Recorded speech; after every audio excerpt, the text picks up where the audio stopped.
In this video, we're going to look at properties of logarithms from section 1.8 and how to solve exponential and logarithmic equations. We'll start with the properties of logarithms. You may recall these from your college algebra course. But if you have the logarithm of a product, that means that in the argument, two things could be, or the number could be split up into two factors. Then you can break the log base b of mn into the log base b of m plus the log base b of n. The power rule says that if you have the log base b of m taken to the r power, you can bring that exponent out front and multiply it by the log base b of m, and that will be equivalent. In the quotient rule, it says log base b of m divided by n can be rewritten as the log base b of m minus the log base b of n, and that is equivalent. The change of base formula we already looked at, it said that the log base b of m was equivalent to the log of m divided by the log of b, as long as those two logs have the same base.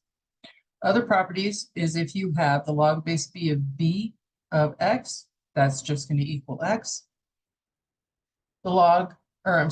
B to the log base b of x will equal x. And the log base b of b equals 1. And the log base b of 1 equals 0. We looked at some examples of this in the previous video. So if we're looking at problem number 1, where it wants us to expand this, here in A, it says the log base 8 of 8x.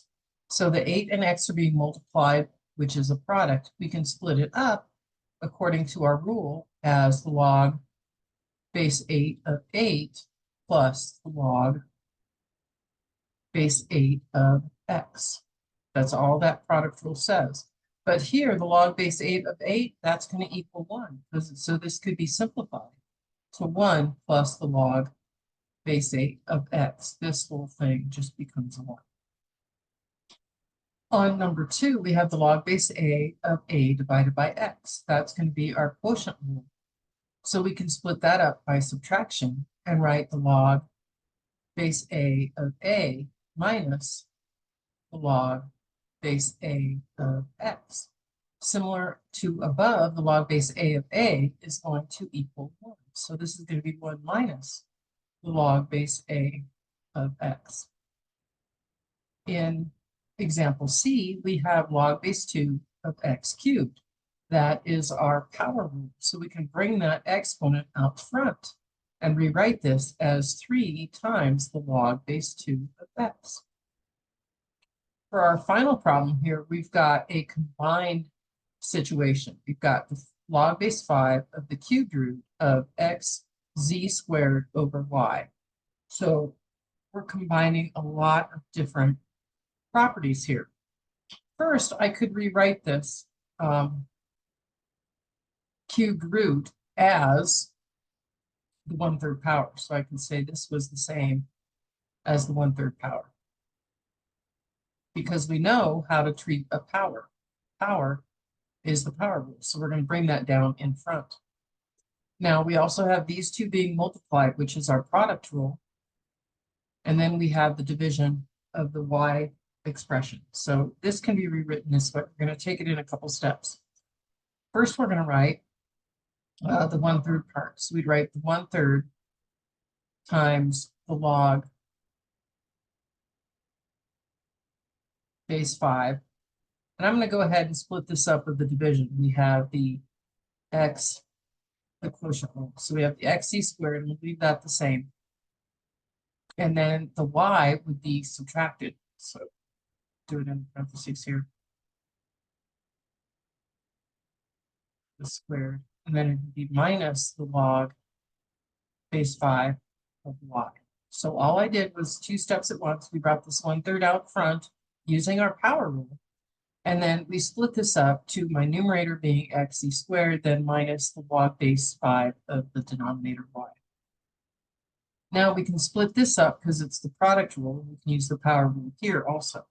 So we're going to get 1/3 times the log base 5 of x plus 2 times the log base 5 of z, and then we have minus log base 5 of y.